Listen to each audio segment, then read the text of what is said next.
Macabre Mondays, folks. Welcome. Episode 4. Here we go. I am sick. Real sick, but I am pushing through it because I'm really excited about this place. We are going to one of my favorite places in Seattle, like ever. I finally found it after years of not knowing where it was.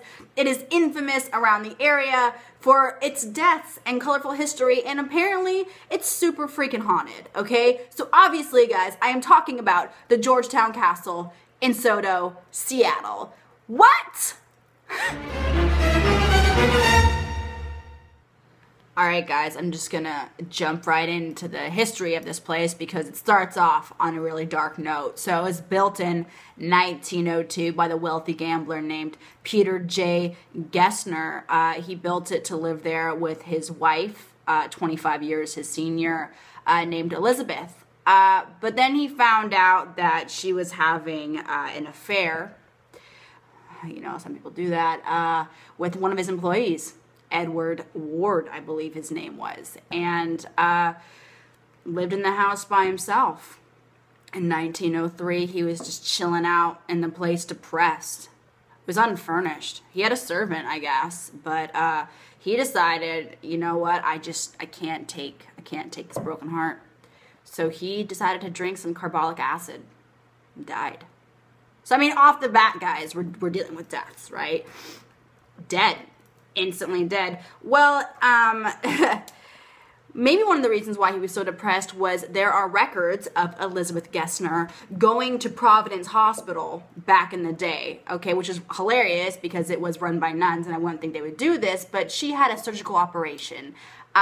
Rumor has it it was most definitely an abortion from her affair. Whoa, Elizabeth, scandalous. So yeah, he was really depressed and he killed himself. A few months later, Elizabeth and Edward Ward decided to marry and actually move into the castle. Jackasses. Real jerks. Real freaking jerks. They're chilling there. That's messed up, guys. I mean, she just... Anyways, we know she's a little bit of a hussy. Well, Elizabeth and her late husband, Gessner, had a son, also named Peter, because of course Peter would name his son Peter. I'm assuming he was a narcissist. I mean, he was a gambler, all right? Anyways, well, he had a wife named Sarah, who also had an affair, and apparently Peter was so distraught by this that, well, he was mainly distraught because Sarah got pregnant from this affair, and she had this baby, and Peter killed it, and he buried it underneath the back porch.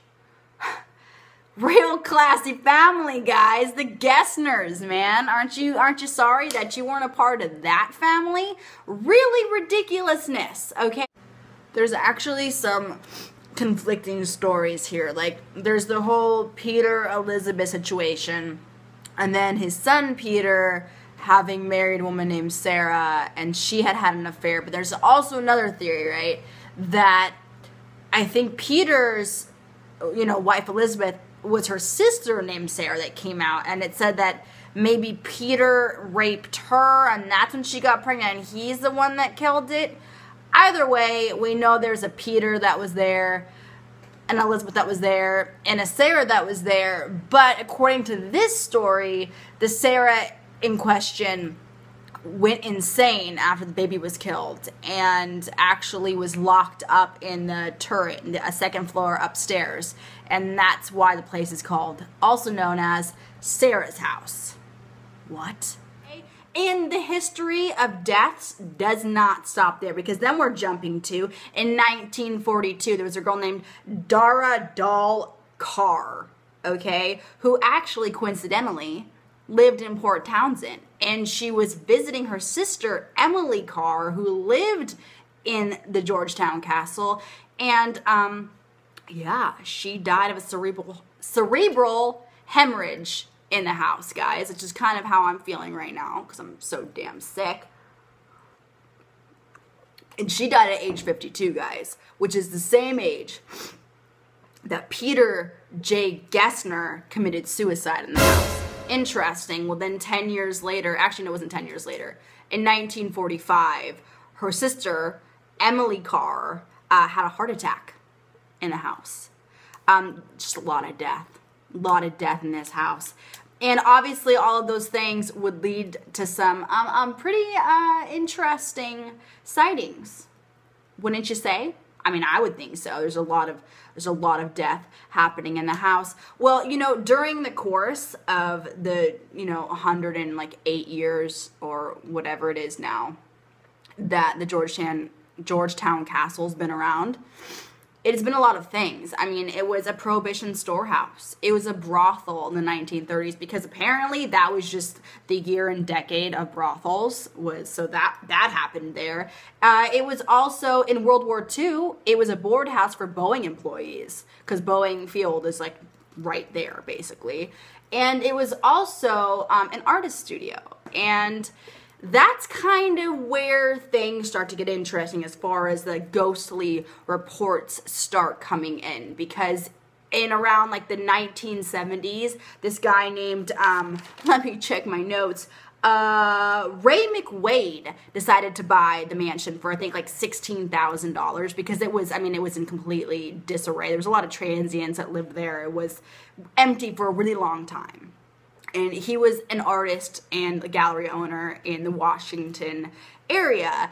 And a guy named Peter Peterson, a lot of Peters happening in this house, decided to move in with him. And it was around the late 1970s, early 1980s that he started to see a lot of like weird apparitions.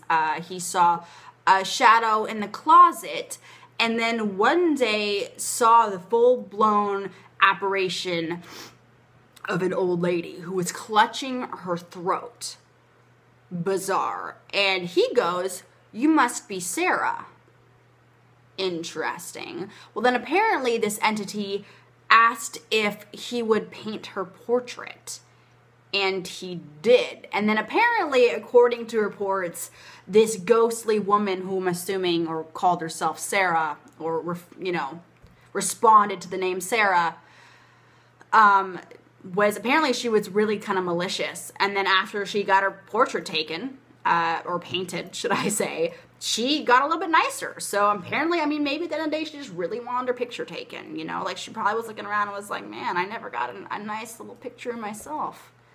And then he painted it for her, so she was happy. But things get interesting, because a woman many years later stops by the house, says she used to live there, sees the portrait and says that looks like her great aunt Elizabeth.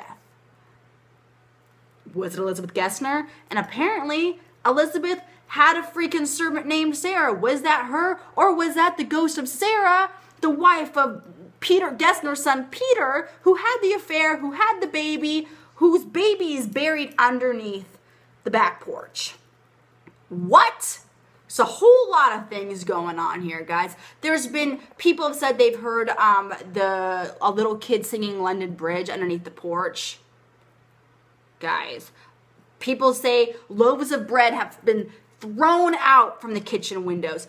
Full-blown apparitions, mainly of older women in the house. A lot of creepy stuff, guys. It's a house that was basically built upon suicide and betrayal. You just can't have good things in that house.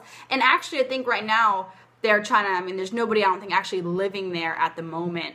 It's kind of funny, though, because they have a mannequin in the top turret with the cowboy hat, so it kind of looks like somebody's peering out.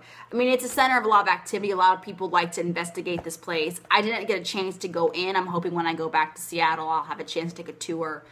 But man, it is a really eerie place, because it's kind of, there's not really anything around it. It's in a very industrial area of town, and there's just not much there, and it's just kind of sitting there. It actually reminded me a lot of Tom Hiddleston's house and Only Lovers Left Alive. It had that essence. I just felt like there was like a dark presence that just sits up in this house, looking down amongst the world, and just like this anger. It's just, you go to some places and you can just sense the eeriness. You know what I mean? Come on! It's got a great history, this place. I'm thinking, guys, I'm thinking I should buy it. I'm thinking I should roll the dice. I'm thinking I should bring this place up. I could live in the Georgetown Castle. Hang out with Sarah and Peter and the dead baby under the porch. So yeah, guys. Ever find yourself in Seattle? Take a gander on down to Soto, to Georgetown, and find the Georgetown Castle. I don't think you're going to regret it. I mean, honestly, I think if anything, you'll be like, this place is kind of cozy in a morbid, macabre way. Yeah. Go check it out. I'm happy I did. I'm excited I found it. Now, if you'll excuse me, I need to go blow my nose, cough a lot, and hopefully not die like everybody that's ever lived in the Georgetown Castle. Macabre Mondays. If you like what you're seeing, subscribe, share with creeps. Yes!